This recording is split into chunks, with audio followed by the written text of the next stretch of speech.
So, this time, mag-blush on na kita gamit ang Magic Blusher na liquid blush. So, this is 30 ml. Amo iniiya packaging. So far, ya. Kung ano ka discoloration na. Kaya gigamit ko siya for straight 7 months na kuman October. So, by November mo 8 months na siya. So, very tipid. Very affordable. Solid pa guys. Pwede mo in siya ma-eyeshadow. Pero kuman, di ba ko siya i-eyeshadow. Pwede mo ma-blusher. Which is, ato kumahimon. Pwede sabihin mo ma-lipstick. Depende sa imong trip.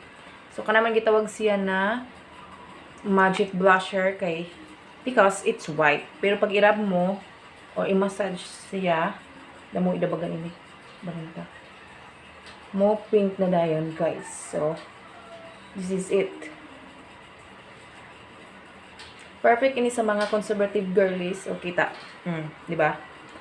Kaya na nga, anya pagka-pink is fresh pink, which is perfect sa mga hindi ganahan din ng red or super pink. Fresh pink din. Parang isughan na ka. Ganun. Pero not taligid na yung sughaners na yung magka sunset ang color. No. Nga di o. Visible ka lang nga di. Ato dungagan nga di. Dungagan to et. Just small amount da gayud. Ample amount da.